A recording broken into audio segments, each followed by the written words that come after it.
This is the MG Windsor, and in case you're wondering what's new, well, it looks the same, but it is not. Underneath the skin, it is different because this is the Windsor Pro, and it is different in terms of the way it drives, the way it feels inside the cabin. It's also different in terms of safety and tech. But the most important question is, how much does it cost, and does it justify its value or not, and is this the EV you should buy or not? Let's find out over the next few minutes.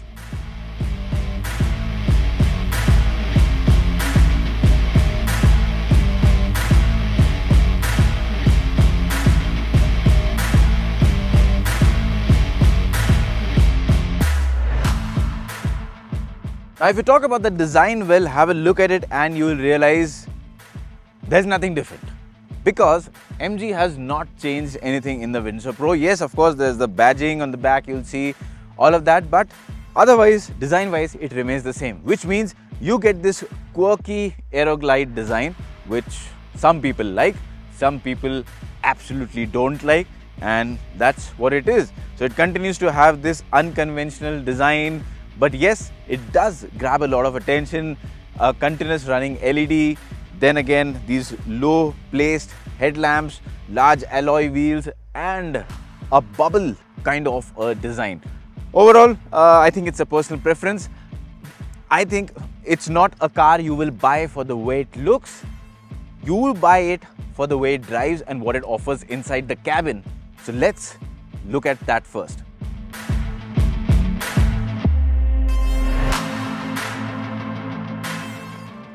Alright, now let's talk about the cabin first.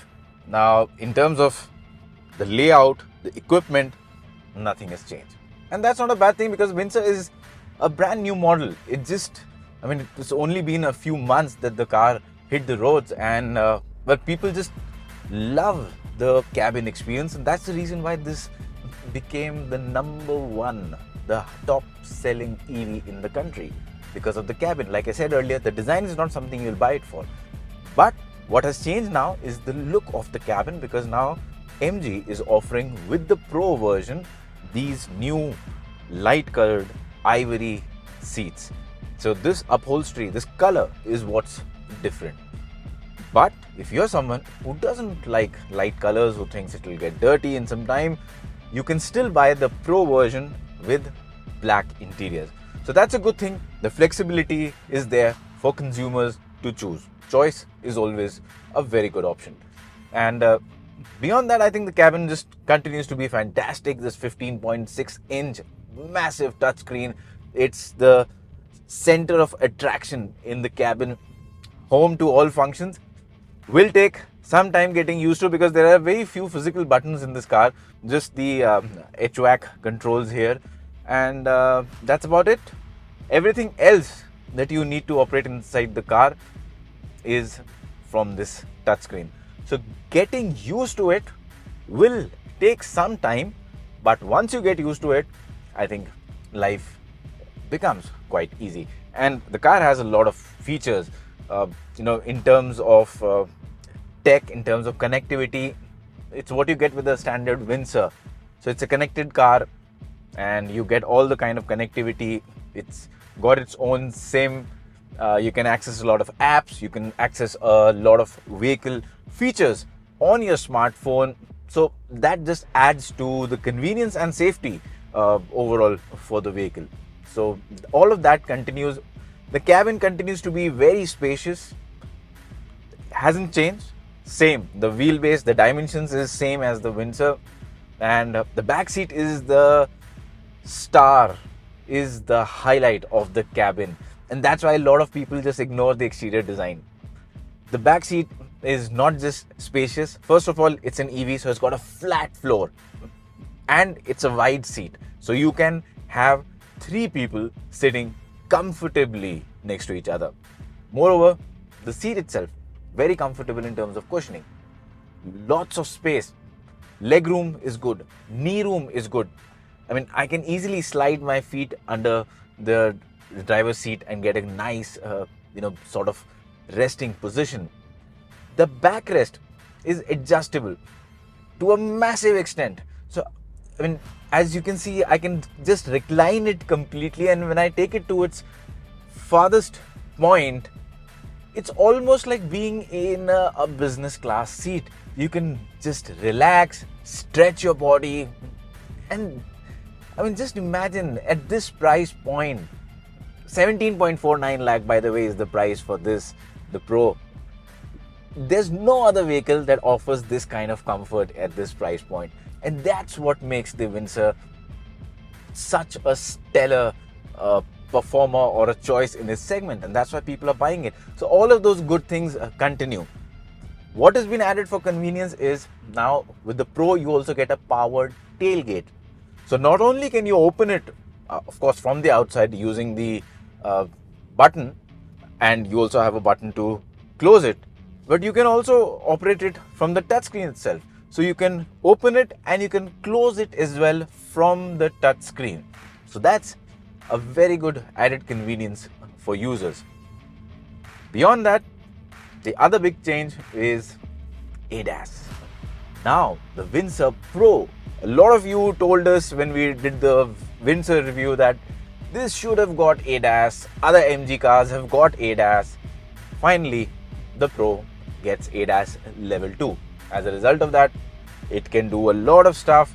It can predict if you're not attentive, the driver's not attentive. It can automatically brake. It's got cruise control, adaptive cruise control, a lot of these features, and all of it is done through a camera here. So yes, that is something that adds a lot to your active safety and overall safety as well, because you're preventing an accident from happening. So that's a very good inclusion. Beyond that, the biggest change is the battery. A lot of people who bought the Windsor, yes, they were satisfied with the range because it's mostly an urban runabout vehicle. But what if someone wants all that the Windsor offers but longer range? And that's what the Pro addresses. It gets a larger 52.9 kilowatt hour prismatic cell kind of a design battery pack.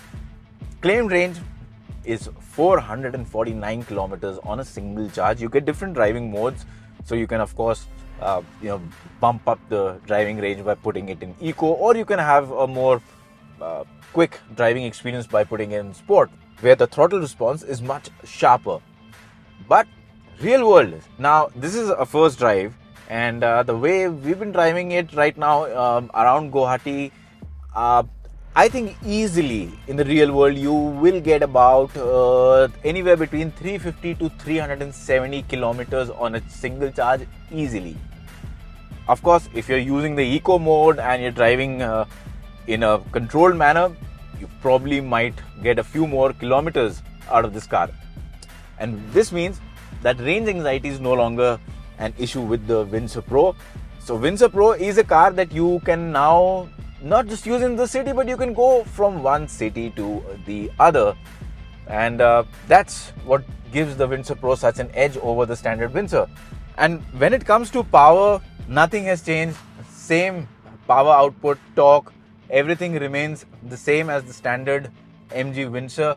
Yes, the battery pack has become larger, but the electric motor, the output is the same. So the driving experience is pretty much the same. What could have been better, I think these tires are a little too optimized for range. So what happens is when you're driving on, inclines, the hilly terrain that we are driving on right now, when you're going through some sharp inclines, the tire tends to struggle with grip.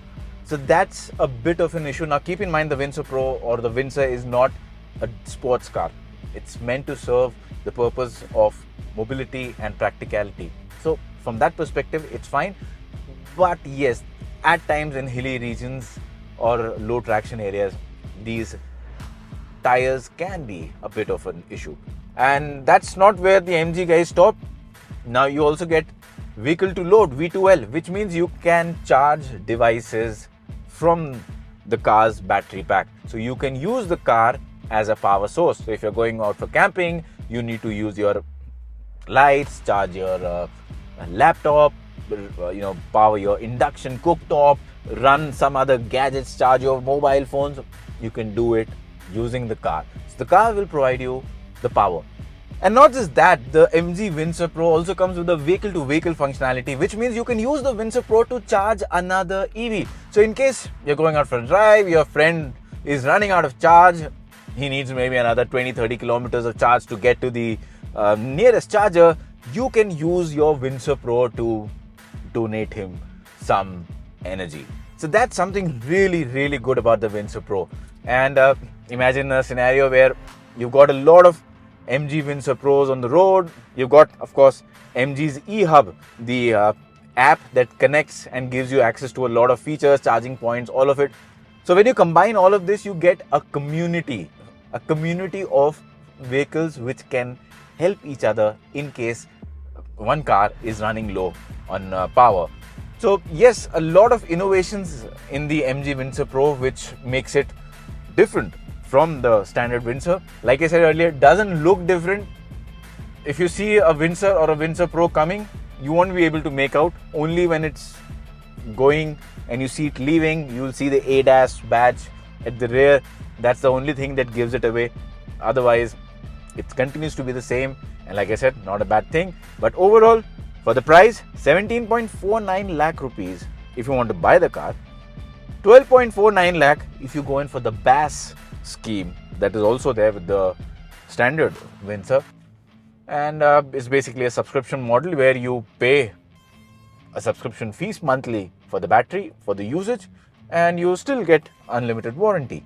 So from that perspective, value for money, I think, was very strong for the standard Windsor, continues to be for the Windsor Pro. Overall, a big step up, and again, the Windsor became a hit because of the strong value for money it offered. And once again, the Windsor Pro offers exceptional value for money, and that's why I think, like the Windsor surprised MG. Now the MG officials told us that they were pleasantly surprised with the kind of demand they got for the Windsor, and I'm sure Windsor Pro is going to just increase the overall market for the brand. If you like this video, if you like what we told you about the car, what it does, all about the tech, then please do not forget to subscribe to the channel, press that little bell icon, and do share the video as well.